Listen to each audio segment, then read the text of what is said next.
Hey everybody, welcome back to the world's #1 rated podcast, the Bulletproof Dental Practice Podcast. It's a special episode here because it's the birthday episode. It is the birthday episode. Everyone, I want you to help celebrate Craig's 67th birthday. 66th, you a-hole. Okay, wow. Dude, don't speed me up. All kidding aside, it's 54. Can you boomers even remember your birthday anymore? You know, I went on my MySpace page and I put a banner on it. It's getting tremendous feedback, Peter. Like ridiculous. Oh my God. I bet you did have like a flare on your MySpace and shit. Yeah. Burt Reynolds texted me. George Burns, all my favorite. Anyway. Getting ready for the Cannonball Run. Yeah. You realize what percentage of our listeners actually don't even know what that was? If you know what that is, please post below and let us know that you know. God. Anyway, I wanted to talk to you, Pete, because there's something I get all the time, you know, especially post-summit.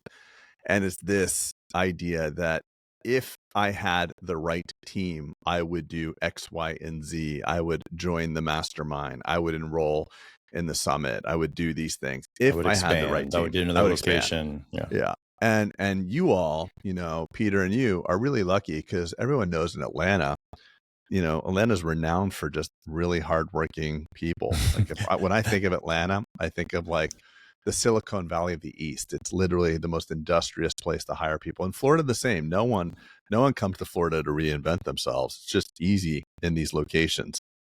And of course, I'm just joking because that's what people think. They think if I had the right team and if I had what Peter had or what Craig had, I'd be much further along. And this podcast is about great people are not just found, but they're created. Peter, I heard you talking the other day about The Sweaty Startup, the Nick Huber book. Oh, yeah. So I just finished it. I had a long flight. I just wrapped it up yesterday. And man, oh man, I loved that book. I don't know if it's getting the traction. Well, because he's polarizing as a dude. But loved it. You liked its simplicity, I'm guessing.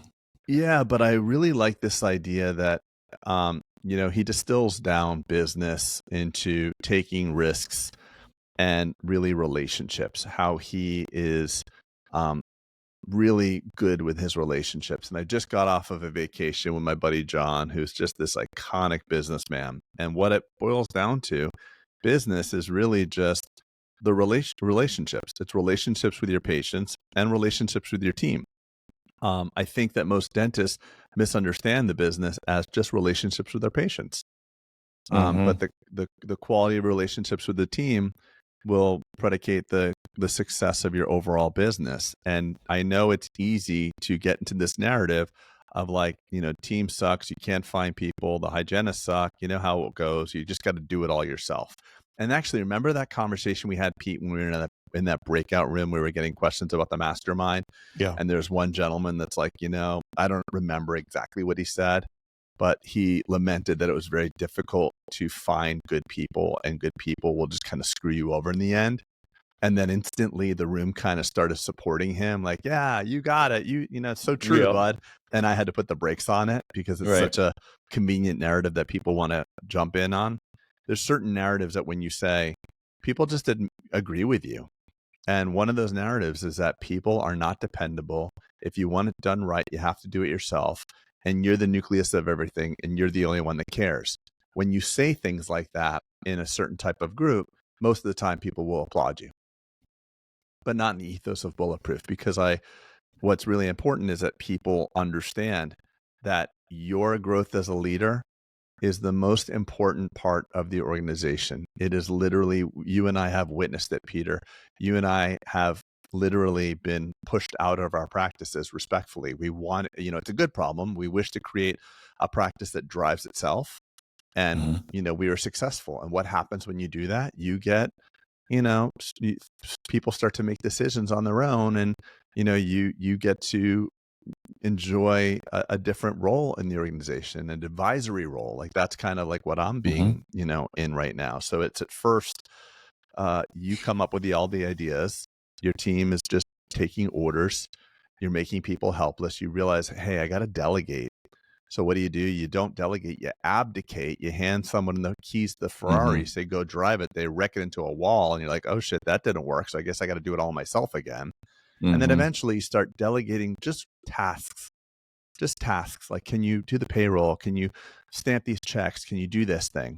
And then ultimately you start delegating decisions, and that's a really hard one because you have to really train people. But ultimately, once you delegate decisions, they start getting to be high quality decisions. So you back off a little bit more, you become less aware of what's going on in your ecosystem. And then you can't even really advise. Now you're just coaching people.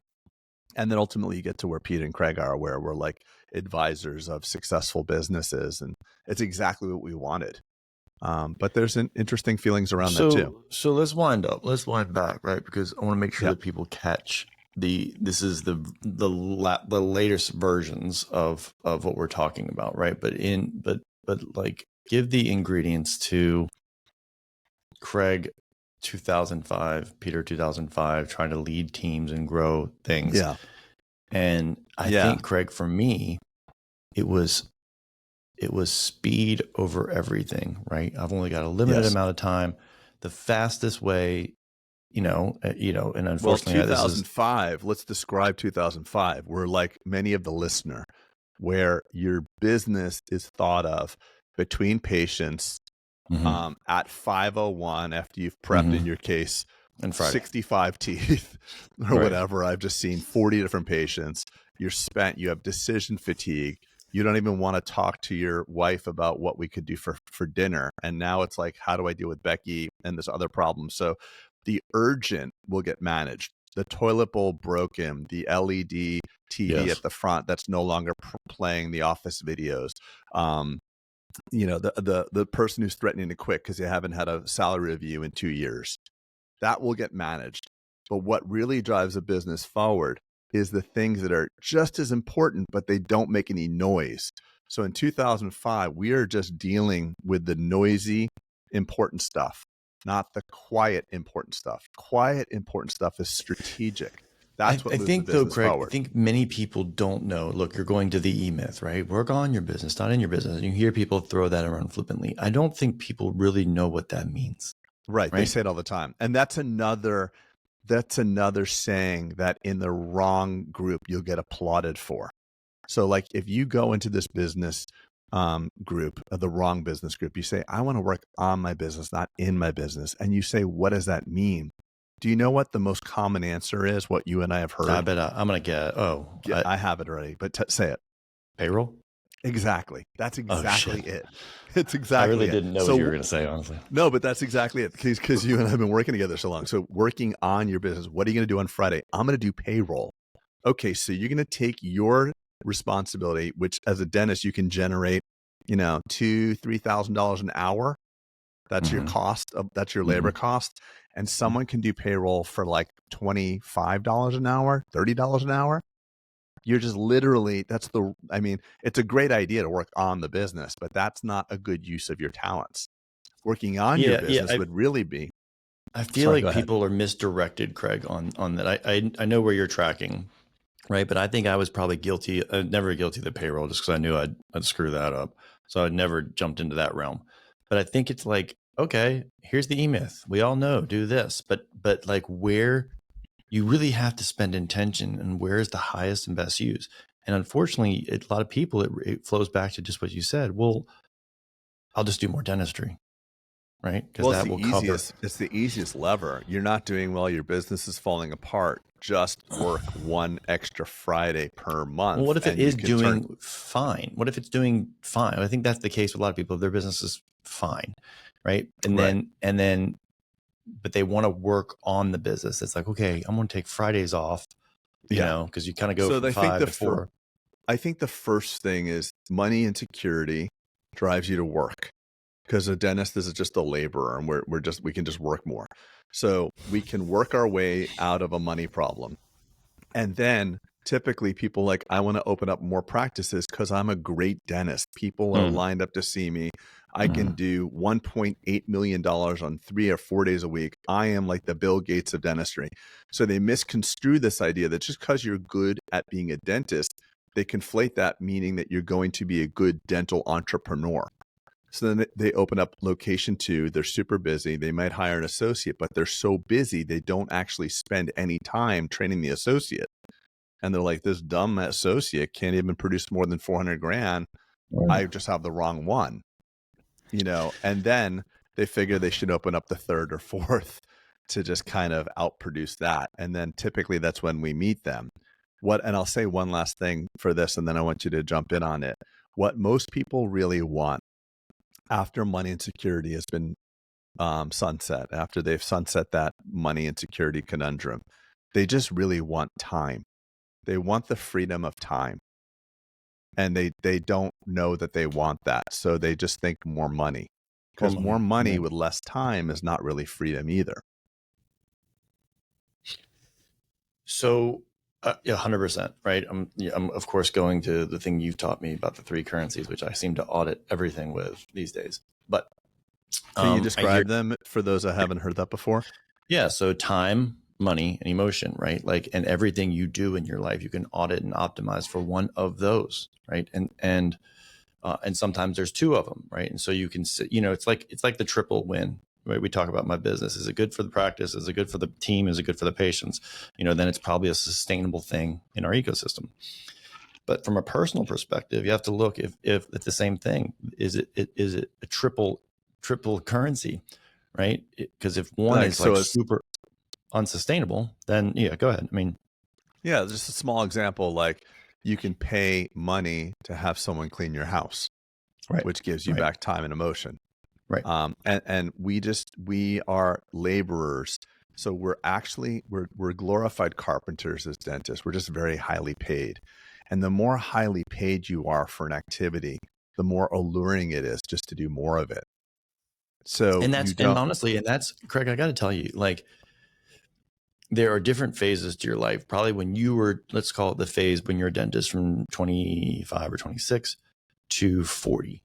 I literally, you couldn't wear me out, right? Yeah.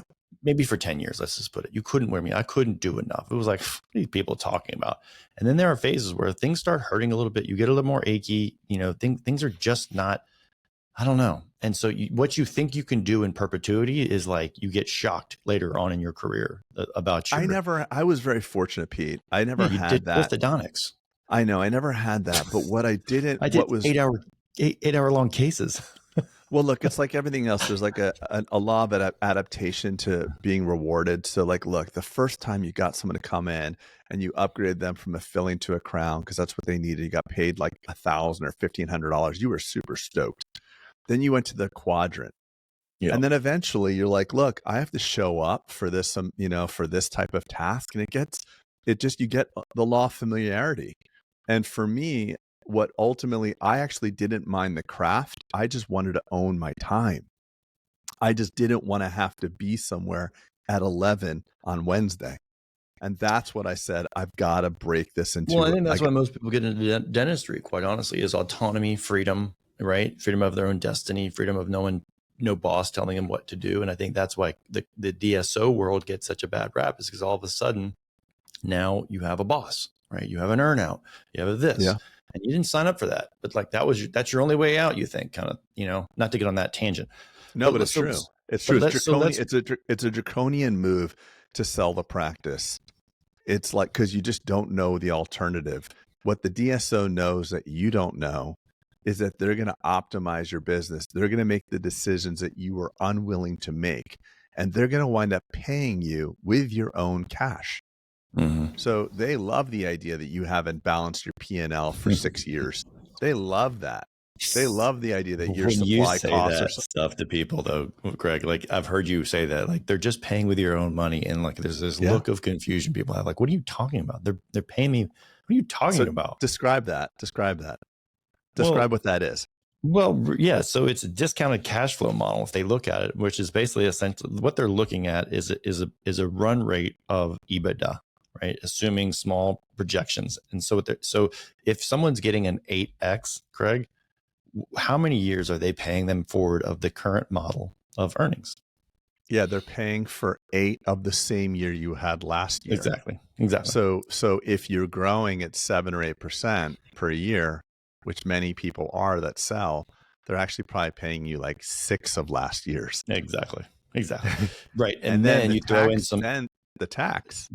But then you throw in some operational arbitrage for them, right? Meaning that they get supplies and Invisalign and things, and then they put things in a call center and fire some people. Right now their operational arbitrage goes down. So really now it's a 4. Yeah. Right. Yeah. We have a masterminder who we both love very much. He'll remain nameless. But he's a young guy, just started his practice, joined the mastermind probably within a year of starting a practice. And this guy is an entrepreneurial wrecking ball. He is, for sure. He's going to be destined for greatness. He'll eclipse you and I combined by the time he's 45, I think. Right. So he just got some private equity guys just kind of flirting with him a little bit and he just wanted to run the process. And I was like, dude, you were like Michael Jordan in 11th grade and Nike shows up and say, this guy could be good. Let's buy his future for him. You don't make a shoe deal when you're in junior high. You make a shoe deal after your 3rd NBA championship. You know what I mean? Agree. And you know, your advice to him was, dude, don't do it. And I was like, hey, talk to them. You're going to learn something in the process. And I was like, hey, and by the way, go through that podcast that I did. Maybe you didn't see it, but Craig, me, Dwight, and Trey went through my LOI. Right. That I didn't end up accepting. And we break down exactly what happens. And he was like, really? And I was like, yeah. But I didn't even want him to go through the process because I know. But dude, I think it's so educational. I think it's so educational, especially if your heart's, you know, it's good to know. It's just good to know some of these things, man. Well, you know, what's the most important thing is when you have a business, you don't see it as the asset. You see it what you're making per year. And going through a process like that is really cool because you realize, oh, wait, my practice is worth X dollars. So like Randy told me when he sold his business. I don't think people think that, bud. I don't know if they do because most people don't do most people don't do a net worth statement and a balance sheet. They literally look at like, I made 200, grand last year and this year I made 250. But what they don't realize is the practice. It's like just tracking new patients and not like your net new growth. Exactly. That's exactly the net worth, net growth. I mean, they're said the same thing. So what Randy said is when he sold the business and he woke up at 3 a.m. after the check cleared, he kept waking up every morning just to look at his account to make sure the money was still there. He couldn't believe it. God. So the business has a worth of X dollars. It got transacted into cash and it showed up into his account. But then after a month or a couple of weeks, he's like, oh shit, I got to deploy this cash. The endorphins wore off. Right? The endorphins were off. You can't leave your money in a bank account earning 2.2% or whatever it was at the time. But it's so he had to deploy it. So what did he wind up doing? He wound up investing in someone else's business, which he knew nothing about. The point I'm trying to make is that you going through the process. Yeah, the money's there. The money was always there. It was always there. All right, we're digressing a little bit because I wanted to stay on task of strategy absolutely. For people, right? And so absolutely for the person who's thinking like, yeah, I feel overwhelmed, I don't have the bandwidth to work on my business, I'm having to do all the dentistry, right? Me. And I think that is a very viable phase for the 10 years because you have unlimited amounts of energy. It feels like you are scared a little bit, and I think fear is a massive motivator. So what would you say, Craig, is let's just take it step by step, right? Let's take someone who's maxed out working 5 days a week with a team that has some problems, maybe a 6 operatory practice with aspirations to do more, whatever that looks like, whether it's more collections, more operatories, or maybe multiple. Okay. Yeah. What would be the pragmatic first steps? Because it's not a draconian move to, I get to work on my business. What is the titration down? Yeah. So it's a great question. Thanks for bringing it tactical. So I think the most important thing is that we have to recognize that all experts, all these dental consultants, dental experts will coach you from what they know. So if you're this person that wants more money and you go to Acme Dental Consulting, they will say, hey, get out of network. Because 50% of your patients are in network. Mm-hmm. You're booked up 8 weeks in advance. If you just get out of network, you can literally drop the PPO and increase your collections by 40%, which is going to be good for a little while. And maybe if you want to stay clinical, that's a great solution. So the first step, and I know I'm always beating this dead horse, what do you want to create? Do you want to exit the chair? Because for some of the listeners, and I don't They think you don't want can to know exit that the chair. early on in this phase, though, bud. No, Like, no, a I lot of think people do. A lot of people do. So when you look at polls, Pete, that was not on my radar at all in my come up. Was like, but if you look at polls, like, you know, I've seen the polls on Facebook. What percentage are okay, like, hey, this is more of a letdown than I thought it would be. okay, You know, it's not what I thought it would be. So there is a large percentage of people that are just not wanting to say it. And we've had that in our mastermind where they feel guilty. You know, they went through a ton of training and they want to exit the chair. Yeah, they were bred to be a dentist, and now you're saying you don't want to do it anymore. Because your mom is like, well, what do you mean? You're a dentist. You're not going to work anymore? Because when you don't do, when you run a dental business, somehow that is not work. Every clinical doctor says, since you're not working what today, are you doing on your day off? What are you doing your day off? They don't realize that there's a business that runs there. So if we just get intellectually honest, there's like a healthy portion of the population that just says, you know what, I want to do 15, 10, 15, 5, 10, 15, 20 years of this, but then I want to exit the chair. Okay. So to that person that I'm talking to, don't feel guilty about it. You are using your license. I had you tactical for about 30 seconds, and now you're off into Never I think Land this is tactical because this is not tactical. This is Craig. Tactical is steps. Okay, so then you have to give me the scenario. This person. I just did. I gave you the wind up. Look, no, but then let me. Okay, so let's role play. You're doctor frustrated, right? Hey, I'm stressed out, man. Like, got it. Honestly, I'm doing the best I can. I'm the one making all the dentistry. I'm working 5 days a week. Things are fine. You know, do I have some team rumblings? Yeah. I just, you know, by the time it's time to work on my business, I'm just tired. Okay, right? so if and you could wave things a are magic good wand. enough. Okay, Dr. Frustrated, if you could wave a magic wand in 3 years, what would your life look like? Tell me. Well, probably like 4 days a week, 3 days a week. 4 days a week. Shit, 3 days would be incredible. Okay, well, listen, but like, Doc, you have a magic wand, so none of this shit. Like, be honest with me. Where do you want? What do you want? Like 3.5. Okay, great. So let's just do 3. It makes it nice and tight. Does that sound okay for you? That sounds a little scary, but okay. Okay, no, this is magic wand. We're in fiction land here. So 3 days a week.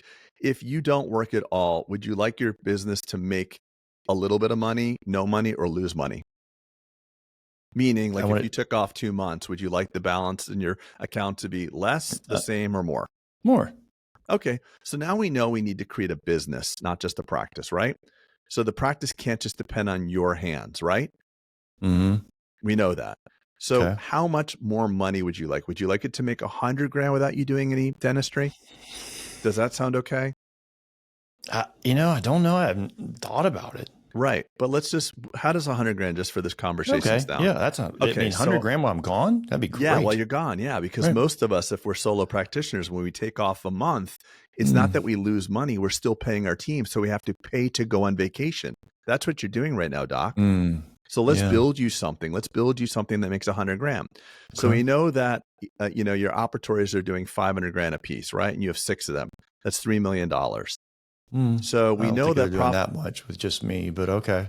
Okay, so whatever the hell it is, we know. Let's just go backwards to make $100,000 and assume a 20% profit margin, right?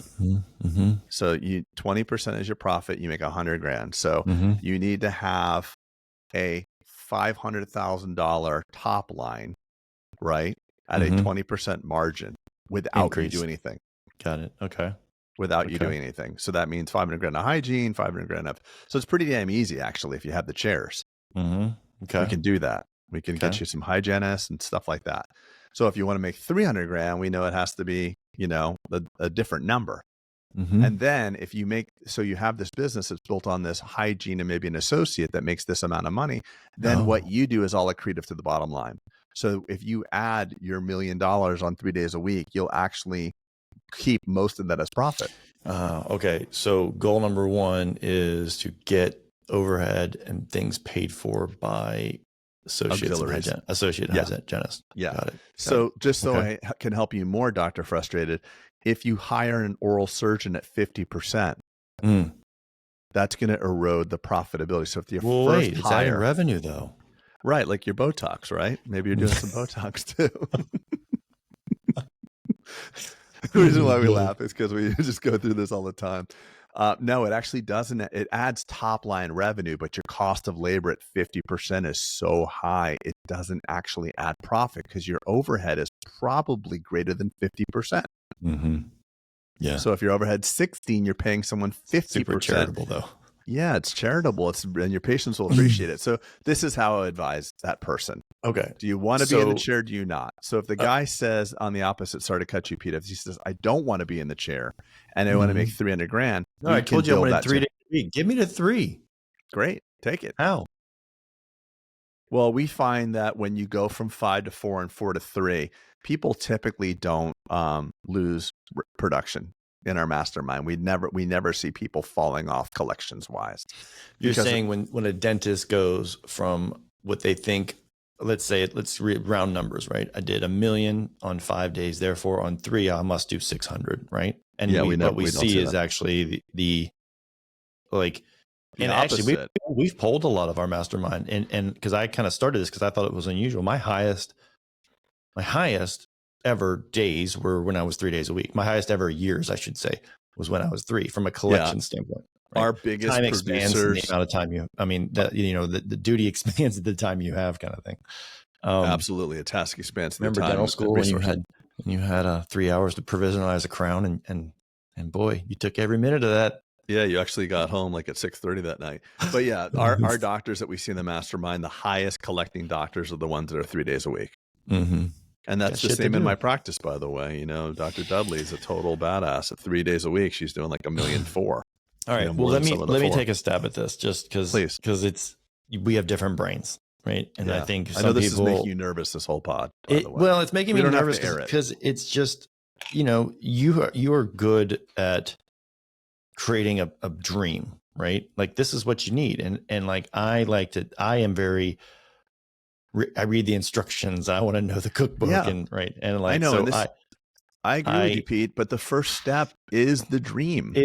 I will. And everyone tells me, what do you want? Everyone says the same thing. I have a new mastermind that's coming in right now. What do you want? $50 million top line. Okay, but you agree though that after you get massive clarity, the next step is reverse engineer. Yes. Okay. Yes. Right. Yeah. And so you've seen it time and time again. Most people skip that. They go right to what they think or they were told, and they reverse engineer something that's inauthentic, and therefore there's no gravitational pull to that, and it fails, and they go back. They revert back to. Okay. Or even worse, they hire someone, and the person they hire is not a dentist, and they start crafting something that they think is right for you.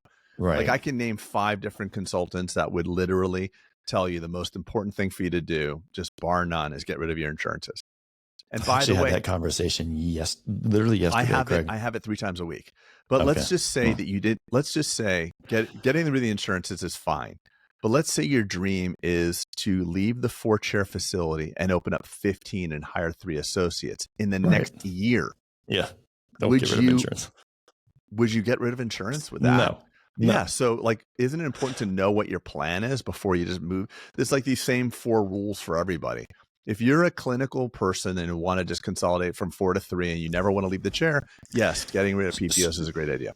So I would say if I was looking, honestly, Craig, I would, this comes up all the time now, is get clarity and then read that book, your next 5 moves, right? Because it describes like, Patrick what are you tactically trying to, Patrick Bet-David, right? Because it's not hopium. Like some people say like, well, this is going to happen next year and we're going to grow this. I'm like, well, how? And they're like, is your marketing changing? No. Is you getting a bigger team? No.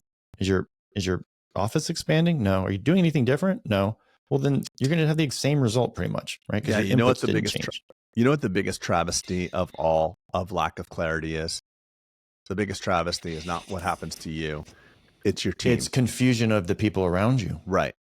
So that's the problem. So typically getting back to the first comment of if I had the right team, I would join the mastermind. So what are you trying to create? And when I talk to these people, it is always the same. I have no idea what I really want. It scares people when they say this. Because we've never been given the freedom, Craig. Honestly, like dental school pushes you down. Like this is what you remember. Like they told me, you're middle of the class. This is what you're going to do for the rest of your life, right? Here's what you'll make the rest of your life. So we have this amazing case study of 200 masterminders and 8 summits where it's like office managers frustrated. They want to quit. They've been there a long time. They're trying to help Doc. I don't know what Doc wants to create. I don't know what we're working on. One day he says we're this or she says we're this. And the next day we say we're that. And that's the biggest impediment. Just figure out what you want and then clearly communicate it to your team, and your team will rally behind it. You know, when we had that Rich Carlton guy speak at our summit, he was a very poor speaker, unfortunately, but people loved his content. God bless. I hope you're not listening, but okay. It's okay. Listen, he was not a professional speaker. We were meant to have someone really high up at the Rich Carlton. They had to backfill this guy in. And bless his heart, he gave it his all. Right? Yeah. He gave it his all. But one thing that was interesting, Pete, everyone loved it. He got rave comments about what it was. Really? Yes. Everybody told me how powerful it was. And what it was, authentic. It was so authentic because he started off as a line level employee at the Ritz Carlton in Orlando. And by the way, we spent, 3 days at that hotel, Pete. The average tenure of who we spoke to was 20 years. The lady that gave us the room service at your room, 22 years. Her husband, 20 years. Everyone works for 20 years. The reason why is that Ritz Carlton credo. We are ladies and gentlemen serving ladies and gentlemen. We anticipate the unexpected needs of our guests. The Ritz Carlton credo, the mission, the vision, the values is so well described that people identify into that ecosystem. I am working here and I'm going to spend decades at this company because I love pride. And then if we're being honest with ourselves, what do most of our dental offices stand for? Just get through the fucking day. Let's just get through the day. Oh God. Is it Monday? Okay. Maybe is it Friday yet? Yeah. Garfield. So I just think if we could do that, you unlock the team and then things start to flow a little bit more downhill. You and I were really, really painfully clear on what we wanted to create. It took me a little while longer. I remember, Pete, working with you together just as your friend in 2017. I'm like, dude, I don't want to do this anymore. I don't want to do dentistry anymore. I remember the conversation just like it was yesterday. Yeah. I remember exactly the conversation. Like, I got burnt out. Yeah. And you're right. Because I thought more, right? And then you get to the place where you're like, oh shit, like I got nothing in the tank left and everything felt overwhelming and blah, blah, blah. But it was like, how am I going to do this? What am I going to do? And I remember the verbiage we were working on, like where it's like, why don't you tell people you're the architect of the smile and they'll see you for consults. And you're like, just do consultations and then hand them off. And then that worked for like 2-3 weeks. And you're like, I'm out. And guess what happened when you and I left? Things actually went better. Okay, so let's rewind just a little bit because I hear you and like I think this is great advice, right? But like I think it's high level advice because some people are still stuck in the okay. But tell me, I get it. I have this scenario. It's not what I want. Don't have clarity. Okay, step one is spend a lot of time writing down the clarity. Right, write it down again and again and again and again. Until you really feel it from your soul, right? And then step two is tell the team what you want, right? Yes. And then when you present it to the team, make sure you're speaking in team benefited verbiage, right? Maybe not like, oh, you're going to get this, but like there's a way to communicate things to people where they feel inspired, they feel collaborative, they feel like, yes, there's probably some hope for them to do more by to get more by putting in more work. And every business owner would say, yeah, no problem with that. Like the business does more, then you get more. Like no one has a problem with saying stuff like that, or you shouldn't. Yeah. Right. There's a quote. Can I drop a quote? Please. Okay. If you want to build a ship, don't drum up the men to gather wood, divide the work, and give orders. Instead, teach them to yearn for the vast and endless sea. Yeah, I like that quote. That's like some French guy you quote. Yeah, but it's so true because like it's not like I'm going to work 2 days a week and have a Ferrari and you guys are going to be here doing the business. Like people think of delegation as like giving off the crap to somebody else. What delegation really is allowing people the freedom to grow. So like I love what you said yesterday, Pete. You did the ribbon cutting in your Blairsville office, correct? Correct. And and 1 second after it was posted on Facebook, I watched it, and I was so proud. I didn't know it was even recorded, but you told me. But this is the synopsis of what Pete said. I'm really proud because, my team didn't have enough opportunities to serve the community. And honestly, we're really looking forward to trying to move pediatrics here. I'm just looking for a pediatric dentist that want to work in Blairsville. And the Chamber of Commerce guy or whatever, the city official's like, hey, doc, look around the room. Look at how all these parents are nodding their head. Right. So that was patient benefited language. I'm not doing this because I want community benefited for sure. Yeah. Community benefited language. So your vision has to be the same thing. Because when you delegate, your sterile tech could wind up being your operations person and making 6 figures, or your lead hygienist could make even more money because she'll help other hygienists. So the vision isn't about you, and the delegation is about offloading you. It's about giving opportunity to more people. Though, Craig. Well, at times the vision is about you. It is about you because at the end of the day, right? But a lot of people have trouble with this. We are trying to get what we want and disguising it with at the end of the day, we're like, all right, this is my life. I have to figure this out. I have to make it last. I have to make it count. And I think what we're trying to describe, and we see this time and time again, back to your quote about working with 200 people, is that we see, and you and I had this, we see this lost decade. We see this lost decade where we flounder around. I floundered, you floundered. It seems to be part of our, industry as dentists. And so it's like you're working hard towards something you have no idea what the hell you're working toward, and then you look back and you're like, what was I doing? Right. We see that with the older masterminders. I was sprinting, but I was sprinting in a weird direction, right? And then I belly ached about sprinting there because I didn't feel, anyway. Well, it's because of the ecosystem you're in, honestly. All right. So step 1 was to get clarity. Step 2 was to present it to the team. Okay. Right. And team benefited verbiage. And practice that, right? And get to that authenticity, like the Ritz guy. Get to that authenticity. Like, hey guys, I'm not good at speaking to you, or I'm probably gonna flub this up. But here's what I really want to create. And I want to do it with you guys because you're the team. You're the best team I've ever had. Whether that's true or not, right? But you guys are the chosen ones. Let's do this together. And when we get there, blah blah blah. I don't know. And also one other thing with that, hey team. Look at what we want to create. Look at what we want to do here. Imagine what role you're gonna have. Because maybe you're a sterile tech now, maybe you're an assistant, maybe you're a hygienist. When we have X number of operatories, that may require these new positions. Where do you see yourself in here? Right. Employees typically, and I'm not trying to be crass, but employees are risk averse. If they were not risk averse, they would not be employees. They want predictability. They want to see the future. Craig, are risk averse. Meaning, look at Maslow's hierarchy of needs, right? I think the stability is something that people seek. Oh, that seems risky. I'll stay away from that. Right. But I think specific to the conversation, employees are a unique subset of people. You have to they want to know how to win, and they want to get that check every 2 weeks. Yep. Okay. If not, they'd be just different. And when you and I try to build things that you and I would like, and we present it to line level employees, sometimes it doesn't resonate with them. So the point is do this, make this plan, this business plan, this vision, this game plan, and share it with them and ask them how they see themselves. Because you may have rock star people, but they don't know the future. They don't know how to play this game.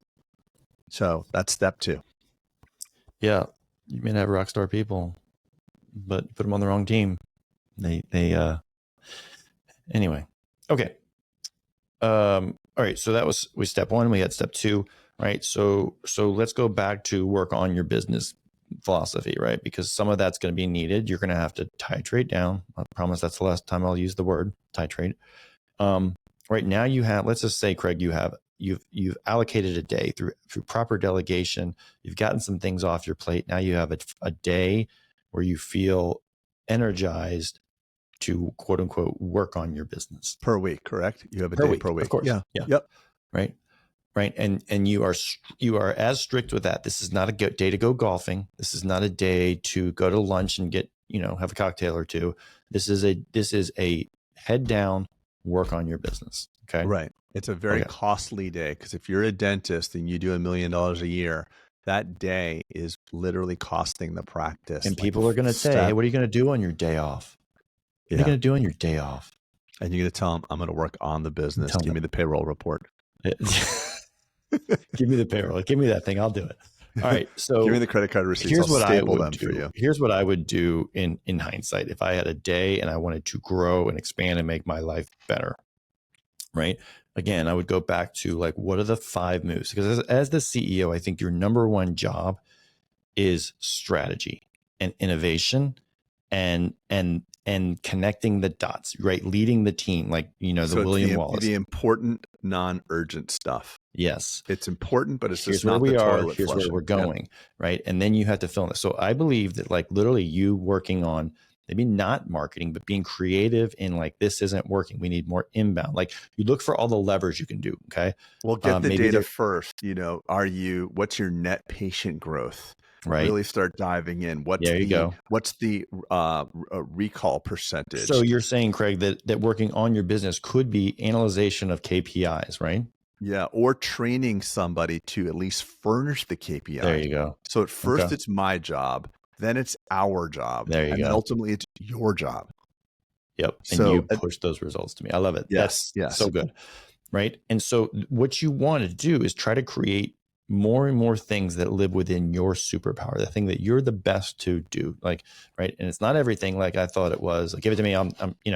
It is learn how to do something, your weakness, find the delegation point, give that to someone off. Now it's their job. And now you stay in your superpower. And if your superpower is vision, like that is something that's really hard to recreate. If your superpower is a strategy or creating a roadmap or looking at the marketing or looking at the KPIs and saying, hey, we're low here. I know how to tweak this, right? Where our net growth is not, like you said, our net growth is not good. So what do we need to work on? We need to work on our retention, because we have good new patient flows. Our marketing is working, but we have a hole in the back door. Patients are leaving.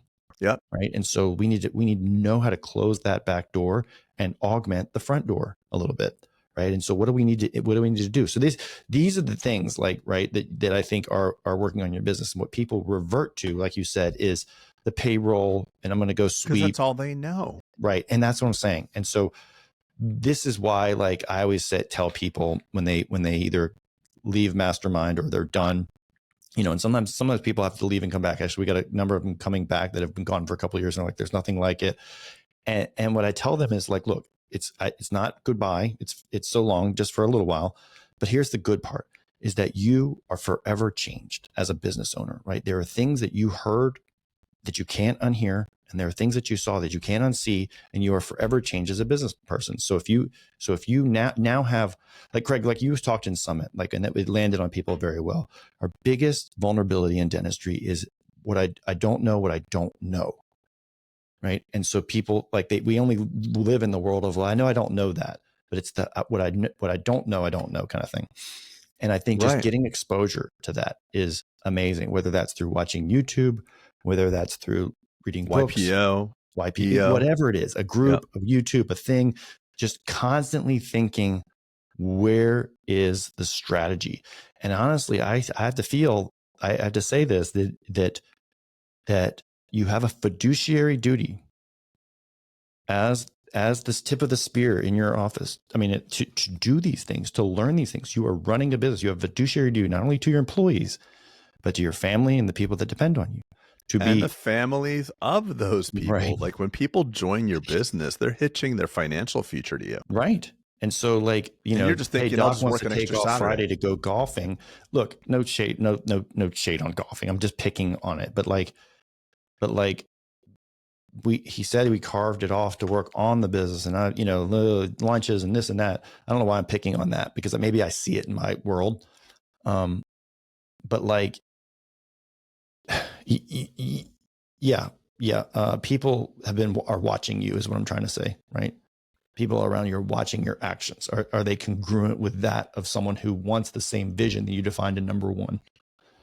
Yeah, there's no way through it except, we can make it easier, but at the end of the day, it's really, really tough. And I know so many business owners, whether they're restaurateurs or dentists, they're so proud that it's been 6 years since they took a vacation. No one can do it like I can. Right. People suck. I don't have the right team. You can't find good people, especially like sons and daughters of first generation Americans. You come here from a country where you work your tail off and you can't put food on the table. You get to America, and if you're just willing to work hard, you can have a great life. So then the first gen people are like, okay, I'll just work harder. So instead of running a convenience store or a pizza shop, I'll be a dentist. But at the end of the day, you're still a laborer. You're just your value per hour is up. but you're still tied to it. So if freedom of time is really what you seek, you're going to have to become a dental business person. So watch the consultant you follow. Is it the unlock the PPO or the, this or that? If you're going to want your freedom, you're going to have to create a business. Watch the, I don't think they hear that anyway. Pete just made that. Wah, wah, wah, wah. I didn't mean to do. I hit a button by accident. So yeah, I agree with that. Like, listen to the tape that is playing, whether it's the influencer, dental influencer, what they're saying, or the consultant, like what is the narrative in your world? And if you don't think that's a good narrative, then find a new narrative. Okay, bud, I think that was actually really good. We talked, I'm drinking my own Kool-Aid, I guess, right? You made it work for you because you got the tactical too. Yeah. Which is important because I could see, I know you so well, like when you're rubbing your head, you're like, where the F is Craig going with this? Can we land the damn honestly, plane? I think more people listen, they like the dental whisperer, right? They like him to talk and but I am just like, my head is not in the clouds of like, oh, this is what I want. This is the dream. And this is the thing. I'm like, yeah, but show me the ground game, Right. And right. so but if you don't know where you're going, no ground game is effective. And just after all these years of like putting on this dental consultant cap with all these, 100 masterminders and a new class coming in now, it is remarkable.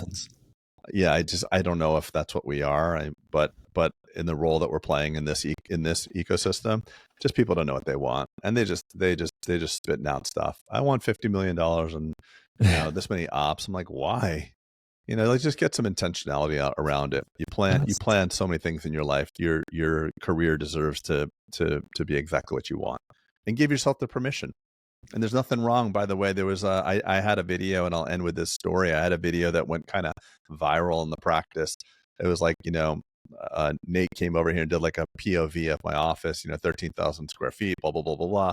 And it got up on Facebook, and the comments were like unanimous, like, this guy wasted his time getting a dental license. If he wanted to be a business person, why the hell did he go to dental school? It was like and like they ignored the fact that there was 23 years of clinical, and also the fact that I could not have done what I did without a license. So if you're sitting here and you're like, I made a big mistake, I despise clinical dentistry, my body hurts me, please don't feel dejected. Know that everything happens in the right manner. And now you have a license, which is a moat to own a practice that just other people. Thank God that dentistry has that. Because in plastic surgery, if you're a business person, you can open up a medical practice without any, legal hurdles, basically. So your dental license, if you become a dental business person, was not for waste. It was not for nothing. I do want to announce something that I think is cool. If there's someone out there that is a candidate check out the BP Launchpad. We've gotten a lot of good inquiries from that. I would call it, it's kind of the reverse DSO is what I would call it, Craig. So check it out. I don't have time to kind of expand on it, but it's been pretty cool to see some of the inquiries that have come in. Now, I wouldn't say applicants, but you know what I'm trying to say, like the thoroughbreds that are coming on for this program is cool. And that's it. But that's the only announcement I got. Our mastermind is starting, and the first intakes went out and such. From a data aggregation standpoint, it's going to be a little more data driven this year. But I'm excited to see. We've got some cool humans. Oh yeah, I'm excited as well. So anyway, bud, I enjoyed that one. I was a little nervous where we were going to take it, but I think that there were some lessons for the Craigs of the world and the Petes of the world. Yep.